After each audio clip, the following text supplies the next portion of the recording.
హైడ్రా రంగనాథ్ గారి మీద సీరియస్ అయిన పరిస్థితి. సో ఆల్రెడీ కోర్టుకి హాజరవ్వాలని బతుకమ్మకుంట చెరువు విషయంలో జరిగిన అవకతవకల అంశం మీద ఇప్పటికే హాజరవ్వాలని పలుమార్లు హైడ్రా రంగనాథ్ గారికి నోటీసులు పంపిన హైకోర్టు.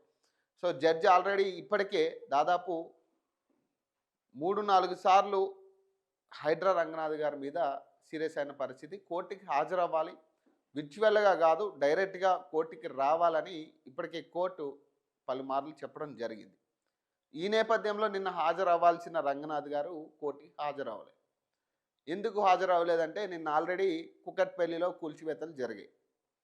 కుకట్పల్లి తర్వాత మేడ్చల్ ఏరియాలో కూల్చివేతలు జరిగిన పరిస్థితి.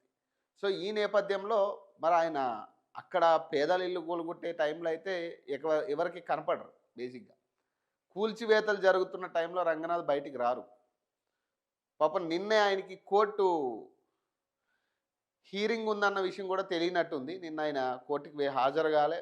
లేదా రేవంత్ రెడ్డిని ఆయనకున్నాడు కదా, ఆయనే దీనికి హైడ్రా చైర్పర్సన్ కదా, మరి ఆయనే చూసుకుంటాడు అనుకున్నాడో ఏమో తెలియదు, కానీ కోర్టుకైతే హాజరు కావట్లేదు.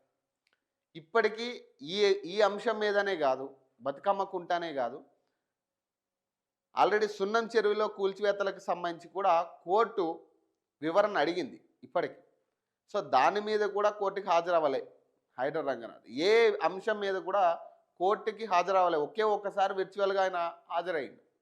అప్పుడు కూడా జడ్జి అడిగిన క్వశ్చన్స్కి సమాధానం చెప్పే పరిస్థితి లేదు. ఎందుకంటే ఇక్కడికి 100% పేదలకి అన్యాయం జరిగింది. ఇది వాస్తవం. పేదవాళ్ళకి, మధ్యతరగతి వాళ్ళకి అన్యాయం జరిగింది. ఖచ్చితంగా దీనికి సమాధానం హైడ్రా రంగనాథ్ దగ్గర ఉండకపోవచ్చు. ఎందుకంటే సరైన ఆధారాలు లేవు. ఎందుకు కూల్చారనే దాని మీద సరైన ఆధారాలు లేవు. ఒక మ్యాప్ తప్పితే ఎఫ్టీఎల్ పరిధిలో ఉంది అనేది ఎట్లా నిర్ధారిస్తున్నారు అనే దాని మీద కూడా సరైన సమాధానం హైడ్రా రంగనాథ్ గారి దగ్గర లేదు. ప్లస్ దాదాపు 30-40 సంవత్సరాలు అక్కడ ఉంటున్న వాళ్ళ పరిస్థితి, ఆల్రెడీ వాళ్ళకి కరెంటు కనెక్షన్లు ఇచ్చి రోడ్లు వేసి గవర్నమెంటే ఇంటి ట్యాక్సులు కట్టించుకుంటూ వాటర్ బిల్లులు వసూలు చేస్తున్న గవర్నమెంట్ తరపు నుంచే మళ్ళీ వెళ్ళి కూల్చివేతలు చేసినాడు. మరి ప్రజలు ఊరుకునే పరిస్థితి ఉంటుందా? ఈరోజు ప్రజలు ఊరుకునే పరిస్థితి ఉంటుందా? సో ఇవన్నీ కూడా ఇప్పుడు ఖచ్చితంగా హైడ్రా రంగనాథ్ గారికి ఉచ్చు బిగిస్తుందని చెప్పుకోవచ్చు. ఎందుకు అంటున్నట్టు ఈ మాట, ఇక ఖచ్చితంగా ఈసారి వచ్చే నెల 5వ